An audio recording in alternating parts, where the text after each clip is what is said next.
പാലക്കാട്ടെ NDA സ്ഥാനാർത്ഥി ശ്രീമതി ശോഭ സുരേന്ദ്രൻ ഇന്ന് ന്യൂസ് 18 കേരളത്തോടൊപ്പം ചേരുകയാണ്. നമസ്കാരം.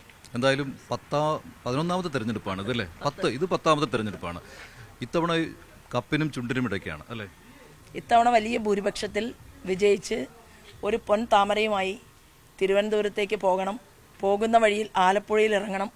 അവിടുത്തെ സ്നേഹനിധികളായിട്ടുള്ള അമ്മമാരുടെയും സഹോദരന്മാരുടെയും സ്വീകരണം ഏറ്റുവാങ്ങണം. അത് വിജയത്തിൽ കുറഞ്ഞ ഒന്നും പാലക്കാട് നിന്ന് നമ്മൾ പ്രതീക്ഷിക്കുന്നില്ല. അത് ഇത്തവണ ഒരു പൊളിറ്റിക്കൽ കാൻഡിഡേറ്റ് അല്ലെങ്കിൽ ഒരു രാഷ്ട്രീയ സ്ഥാനാർത്ഥി എന്ന രീതിയിൽ താങ്കൾ മാത്രമേ ഉള്ളൂ എന്നുള്ളൊരു ആത്മവിശ്വാസമാണോ? എൻ്റെ ആത്മവിശ്വാസം എന്ന് പറയുന്നത് പ്രസ്ഥാനത്തിൻ്റെ വളർച്ചയാണ്. കേരളത്തിൽ കഴിഞ്ഞ 2016 ഞാൻ മത്സരിക്കുന്ന സമയത്ത് പാലക്കാട് 2ാം സ്ഥാനത്ത് വന്നു. പിന്നീട് അതിനായിട്ടുള്ള മെട്രോ ശ്രീധരൻ സാറിന് വളരെ കുറഞ്ഞ വോട്ടുകൾക്ക് മാത്രമാണ് പരാജയമുണ്ടായത്. പിന്നീട് നമ്മൾ കാണുന്നത് പാർലമെൻറ്റ് തെരഞ്ഞെടുപ്പിൽ കേരളം ആകമാനം വലിയൊരു മൂവ്മെൻറ്റ് ഭാരതീയ ജനതാ പാർട്ടിക്ക് അനുകൂലമായിട്ട് നടന്നത് നമ്മളെല്ലാവരും കണ്ടതാണ്.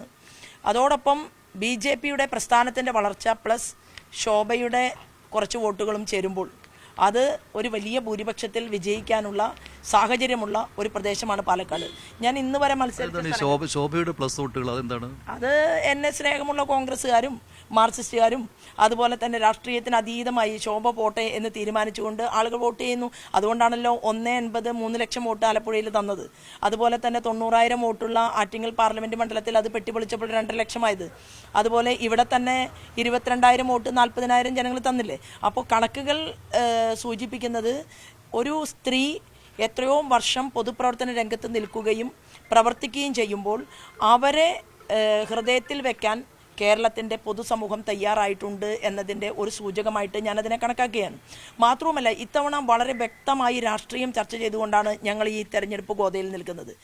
ഇവിടെ വളരെ രൂക്ഷമായിട്ടുള്ള വിഷയങ്ങൾ മറച്ചു വെച്ചുകൊണ്ട് ഒരു മതേതരത്വ മുഖംമൂടി അണിഞ്ഞുകൊണ്ട് ഇവിടുത്തെ UDFൻ്റെ നേതൃത്വം ഓരോ നിമിഷവും മുന്നോട്ട് പോവുകയും എന്നാൽ മതഭീകരവാദ ശക്തികളെ കൂട്ടുപിടിച്ചുകൊണ്ട് അധികാരത്തിൽ വരാൻ സാധിക്കുമോ എന്നുള്ള പരിശ്രമം നടത്തുകയും ചെയ്യുകയാണ്. ഇപ്പോൾ തന്നെ പറയുന്നത് എന്താണ്?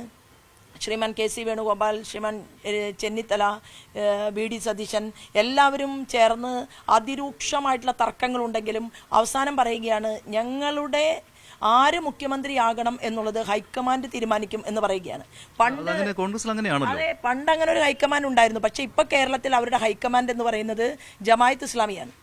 അതായത് ജമായത്ത് ഇസ്ലാമിയും SDPIയും ചേർന്നുകൊണ്ട് ഇവിടെ കോൺഗ്രസിന്റെ മുഖ്യമന്ത്രി സ്ഥാനാർത്ഥിയെ വരെ തെരഞ്ഞെടുക്കാവുന്ന സാഹചര്യമാണ് അവരിപ്പോൾ ക്രിയേറ്റ് ചെയ്തുകൊണ്ടിരിക്കുന്നത്. CPM പറയുന്നുണ്ട് കോൺഗ്രസിന്റെ പട്ടിക, ലീഗിന്റെയും പട്ടിക, UDFന്റെ പട്ടിക തയ്യാറാക്കിയത് ജമാഅത്തെ ഇസ്ലാമിയുടെ നിർദ്ദേശം അനുസരിച്ചാണെന്ന് അവർ പേര് പോലും പറയുന്നുണ്ട്. KM ഷാജിയെ പോലെയുള്ളവരുടെ പേര് പോലും CPM പറയുന്നുണ്ട്. ഇതേ വാചകമാണല്ലോ ഇപ്പോൾ ശോഭയും പറയുന്നത്. കാരണം മതമാണ് പ്രശ്നമെന്ന് പ്രസംഗിച്ച് കേരളത്തിന്റെ മതേതര സമൂഹത്തെ വെല്ലുവിളിച്ചിട്ടുള്ള ഒരു വ്യക്തിക്ക് വേണ്ടി വേങ്ങരയിൽ നിന്ന് കുഞ്ഞാലിക്കുട്ടിയെ മാറ്റി നിർത്തിക്കൊണ്ട് അവിടെ ഷാജി മത്സരിക്കട്ടെ എന്ന് ജമാഅത്ത് ഇസ്ലാമി തീരുമാനിക്കുന്നു. NSSന്റെയും SNDPയുടെയും തിണ്ണ നിരങ്ങാൻ ഞാൻ തയ്യാറല്ല എന്ന് പറഞ്ഞ VD സതീശൻ ജമാഅത്ത് ഇസ്ലാമിയുടെ തിണ്ണ നിരങ്ങുന്നു നമ്മൾ കണ്ടു. കഴിഞ്ഞ ദിവസം SDPIയുമായിട്ട് ചങ്ങാത്തം കൂടിക്കൊണ്ട് മഞ്ചേശ്വരത്ത് SDPIയുടെ സ്ഥാനാർത്ഥിയുടെ നോമിനേഷൻ പിൻവലിപ്പിക്കുന്ന കാഴ്ച നമ്മൾ കണ്ടു. അപ്പോൾ പണ്ട് മുസ്ലിം ലീഗിന്റെ ലീഡറായിരുന്നു. പണ്ട് നമ്മൾ കേരള രാഷ്ട്രീയത്തിൽ എപ്പോഴും പറയും സീതി ഹാജി വാക്ക് പറഞ്ഞാൽ വാക്കാണ് എന്ന് പറയും. സീതി ഹാജി പണ്ട് പറയാറുണ്ട്, ഞങ്ങൾ വെള്ളിത്തളികയിൽ മന്ത്രിമാരെ സൃഷ്ടിച്ചുകൊണ്ട് പാണക്കാട്ടേക്ക് കൊണ്ടുവന്ന് പാണക്കാട് കുടുംബത്തിൽ ഇരുത്തി കൊടുക്കുമെന്ന് സീതി ഹാജി പറയാറുണ്ട്. ഇപ്പോൾ സംഭവം എന്താണ്? ഇപ്പോൾ ഇവിടെ കാണുന്നത് വെള്ളിത്തളി, പിന്നെ ഉമ്മൻചാണ്ടി ഗവൺമെന്റിന്റെ സമയത്ത് 5ാം മന്ത്രിയെ കൊടുത്തതും ഒക്കെ നമ്മൾ കണ്ടതാണ്. ഇപ്പം അതിനെ മാറ്റം വരുത്തിക്കൊണ്ട് മതം രാഷ്ട്രവാദത്തെ പൊതുസമൂഹത്തിന്റെ മുന്നിൽ ഒരു മടിയുമില്ലാതെ ഇതാണ് ഞങ്ങളുടെ ഭരണഘടന എന്ന് പറയുന്ന ജമാഅത്ത് ഇസ്ലാമിയുടെ കൂട്ടിന് വേണ്ടി, SDPIയുടെ കൂട്ടിന് വേണ്ടി കേരളത്തെ വെടിച്ചു കീറാനുള്ള, ഭാരതത്തെ ഇല്ലായ്മ ചെയ്യാനുള്ള മുദ്രാവാക്യങ്ങൾ ഉയർത്തുന്നവരോടൊപ്പം മുന്നോട്ട് പോവുകയും സാമുദായിക നേതാക്കന്മാരെ തള്ളിപ്പറയാനുള്ള ആർജവം കാണിക്കുന്ന VD സതീശൻ ഇവരുടെ കൂടെ ലയിക്കുന്ന ഒരു കാഴ്ചയും ലയന ചർച്ചയുമാണ് കേരളത്തിൽ കണ്ടുകൊണ്ടിരിക്കുന്നത്. അല്ല, എന്റെ അറിവിലില്ല.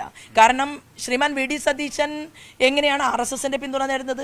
ഏത് കാലത്തും ഞങ്ങളുടെ പ്രസ്ഥാനത്തെ വളരെ വലിയ വാക്കുകളിലൂടെ ഞങ്ങൾ കോൺഗ്രസിന് ബദൽ ഇന്ത്യയിൽ ഞങ്ങളാണ് എന്ന് തെളിയിച്ചിട്ടുള്ള ഒരു രാഷ്ട്രീയ പാർട്ടിയാണ് ഞങ്ങൾ. ഇന്ന് 16 സംസ്ഥാനങ്ങളിൽ ഞങ്ങൾക്ക് മുഖ്യമന്ത്രിമാരുണ്ട്, ഒറ്റയ്ക്ക് താമര ചിഹ്നത്തിൽ വിജയിച്ച്.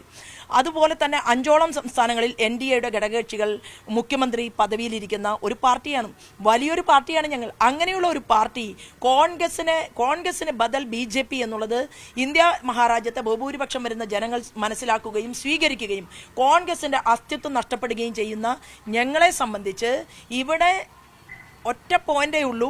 ഞങ്ങൾ പറയുന്ന ഭാവാത്മക മതേതരത്വം ആ സ്റ്റാൻഡ് എന്തുകൊണ്ട് VD സതീശൻ എടുക്കുന്നില്ല? ഇപ്പൊ VD സതീശന്റെ സ്ഥാനാർത്ഥി, ഇവിടുത്തെ UDFന്റെ സ്ഥാനാർത്ഥി പറയട്ടെ ഞങ്ങൾ ഭീകരവാദികൾക്കെതിരാണെന്ന്, ഞങ്ങൾക്ക് ഭീകരവാദ സംഘടനകളുടെ വോട്ട് വേണ്ടെന്ന്. അതായത് ഉമ്മൻചാണ്ടി ഗവൺമെന്റ് ഹൈക്കോടതിയിൽ കൊടുത്ത ഒരു അഫിഡവിറ്റ് നമ്മുടെ മുന്നിലുണ്ട്. അത് ജമായത്ത് ഇസ്ലാമിയെ കുറിച്ചാണ്.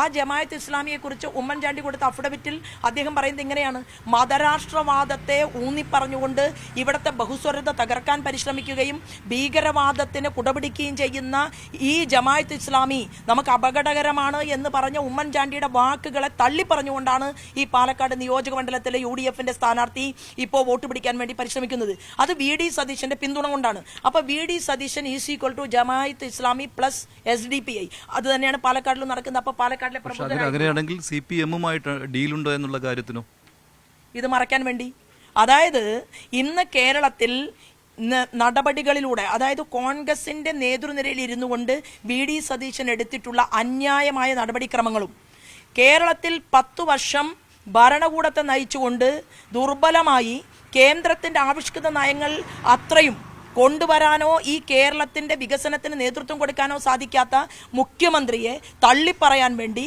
ചോദ്യം ചോദിക്കാൻ വേണ്ടി ധർമ്മടത്തൊരു കരുത്തനായിട്ടുള്ള സ്ഥാനാർത്ഥിയെ പോലും നിർത്താതെ ഡീലുണ്ടാക്കിയ ശ്രീമാൻ VD സതീശൻ ഇവിടെ BJPയുടെ മുന്നേറ്റം കണ്ട് പാലക്കാട് BJP ജയിക്കുമെന്ന് എന്തായാലും VD സതീശന് ഉറപ്പായിട്ടുണ്ട്. അത് ഭരണപക്ഷത്തിനും പ്രതിപക്ഷത്തിനും ബോധ്യം വന്നപ്പോൾ അത് ഒരു ഡീലാണ് എന്ന് വരുത്തി തീർക്കുകയാണ്. ഞാനിവിടെ ഒരു ഡീൽ വെച്ചിട്ടുണ്ട്. ആ ഡീൽ എന്താണെന്നോ, ഞാൻ പാലക്കാടിലെ ജനങ്ങളോട് ചോദിക്കുന്നത്, ഒരാഴ്ച കാലം പോലും ഇവിടുത്തെ UDFന്റെ സ്ഥാനാർത്ഥി കേരളത്തിന്റെ പൊതുസമൂഹത്തിന് വേണ്ടി പ്രവർത്തിച്ചിട്ടില്ല. ഏതെങ്കിലും ഒരു സമരമുഖത്ത് കണ്ടിട്ടില്ല, ഏതെങ്കിലും ഒരു പൊതുസമരം നടക്കുന്ന ഇടങ്ങളിൽ കണ്ടിട്ടില്ല. വാളയാറിൽ 2 പെൺകുട്ടികളെ കെട്ടിത്തൂക്കി കൊലപ്പെടുത്തിയപ്പോൾ അവരുടെ അമ്മ സമരം നടത്തിയപ്പോൾ അവിടെ കണ്ടില്ല. പ്ലാച്ചിമടയിലെ സമരത്തിൽ കണ്ടില്ല. അതായത് പരിസ്ഥിതിക്കെതിരായിട്ട് ഒരു സമരത്തിൽ കണ്ടിട്ടില്ല. എവിടെയും കാണാത്ത ഒരു സ്ഥാനാർത്ഥി UDFന്റെ സ്ഥാനാർത്ഥിയായി വരുമ്പോൾ ഞാൻ പാലക്കാടിലെ ജനങ്ങളോട് ചോദിക്കുന്നത്, 30 വർഷം പൊതുപ്രവർത്തനം നടത്തിയിട്ടുള്ള കക്ഷി രാഷ്ട്രീയത്തിന് അതീതമായി ശ്രീമാൻ VS അച്യുതാനന്ദനോടൊപ്പം എത്ര സമരങ്ങൾക്ക് നേതൃത്വം കൊടുത്ത ഒരാളാണ് ശോഭാ സുരേന്ദ്രൻ. പക്ഷേ അത് എതിർ സ്ഥാനാർത്ഥി UDF സ്ഥാനാർത്ഥി രമേശ് പിഷാരടി പറയുന്നത് അദ്ദേഹം പൊതുപ്രവർത്തന രംഗത്തുണ്ടായിരുന്നു, പക്ഷേ അത് നിശബ്ദമായിരുന്നു, അത് വിസിബിൾ അല്ലായിരുന്നു എന്നതേ ഉള്ളൂ, അദ്ദേഹം അത് ആഗ്രഹിച്ചിട്ടില്ലായിരുന്നു എന്നാണ്. അല്ല, എങ്ങനെയാണ് നിശബ്ദമായിട്ട് പൊതുപ്രവർത്തനം ചെയ്യുക? നിശബ്ദമായിട്ട് തമാശ പറയുന്നതാണ് പൊതുപ്രവർത്തനം?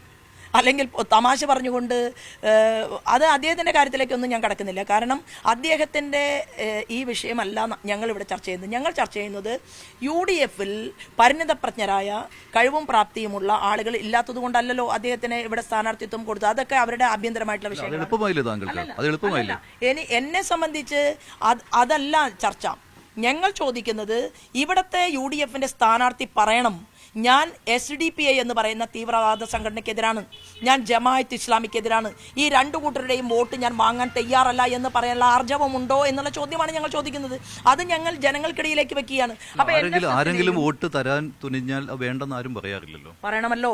ഈ രാജ്യം തകർക്കുന്ന, ഈ രാജ്യത്തിന്റെ ആഭ്യന്തര സുരക്ഷിതത്വത്തെ ഇല്ലായ്മ ചെയ്യാൻ വേണ്ടിയിട്ട് പരിശ്രമം നടത്തുന്ന ലോക രാജ്യങ്ങളിൽ ഒസാമ ബിൻ ലാദനെ പോലെയുള്ള ആളുകളുടെ വാക്കുകൾ ഉൾക്കൊണ്ടുകൊണ്ട് നാടിനെ മുച്ചൂടും മുടിക്കാൻ വേണ്ടി ഇറങ്ങി പുറപ്പെട്ടിട്ടുള്ള, ഇതിന്റെ തൊട്ടപ്പുറത്ത് കോയമ്പത്തൂരിൽ അന്നത്തെ ആഭ്യന്തര വകുപ്പ് മന്ത്രി ലാൽകൃഷ്ണ അദ്വാനിജിയെ കൊലപ്പെടുത്താൻ വേണ്ടി ബോംബ് സ്ഫോടനത്തിന് നേതൃത്വം കൊടുത്തിട്ടുള്ള, നമ്മുടെ പാനായിക്കുളത്തും വാഗമണ്ണിലും ബസ് കത്തിക്കാൻ നേതൃത്വം കൊടുത്ത, വാഗമണ്ണിൽ ഭീകരവാദ പ്രവർത്തനത്തിന്റെ ക്യാമ്പ് ഒരുക്കിയ, ഇന്ന് NIAയുടെ ഉദ്യോഗസ്ഥൻ വന്ന് അടച്ചുപൂട്ടിയിട്ടുള്ള, ഇവിടുത്തെ ഗ്രീൻ വാലിക്ക് വേണ്ടിയിട്ട് വാദിച്ച, ഇങ്ങനെയുള്ള ആളുകളുമായിട്ട് കൈകോർത്ത് പിടിച്ചുകൊണ്ട് എങ്ങനെയാണ് UDFന്റെ സ്ഥാനാർത്ഥി പാലക്കാട് മുന്നോട്ട് പോകുന്നത്? ആ ചോദ്യമാണ് ഞാൻ ചോദിക്കാൻ ആഗ്രഹിക്കുന്നത്. ഇവിടെ കാലാകാലമായിട്ട് BJPയും UDFും തമ്മിൽ നടക്കുന്ന ഈ ഫൈറ്റിൽ, ഈ യുദ്ധത്തിൽ ധർമ്മത്തിന്റെ പക്ഷത്ത് നിൽക്കുന്നത് ഞാനായതുകൊണ്ട് അധർമ്മത്തിന്റെ പക്ഷത്ത് നിൽക്കുന്ന ആൾക്ക് എങ്ങനെ വിജയിക്കാൻ സാധിക്കുമെന്നുള്ള ചോദ്യം LDF സ്ഥാനാർത്ഥിയെ കണക്കാക്കുന്നേയില്ല. അല്ല, ഇവിടെ കാലാകാലമായിട്ട് ഒരു 2016 ഞാൻ പറഞ്ഞല്ലോ, അവിടെ ഒരു 10-15 വർഷത്തോളം മാർക്സിസ്റ്റ് പാർട്ടിയുടെ ഏറ്റവും വലിയ ലീഡർഷിപ്പിന് നേതൃത്വം കൊടുത്ത ശ്രീമാൻ NN കൃഷ്ണദാസ് പോലും ഈ പാലക്കാട് നിയോജകമണ്ഡലത്തിൽ 3ാം സ്ഥാനത്തായിരുന്നു. അപ്പോൾ എന്തിനാണ് അങ്ങനെ ഒരു കക്ഷിയെക്കുറിച്ച് നമ്മൾ സംസാരിക്കുന്നത്?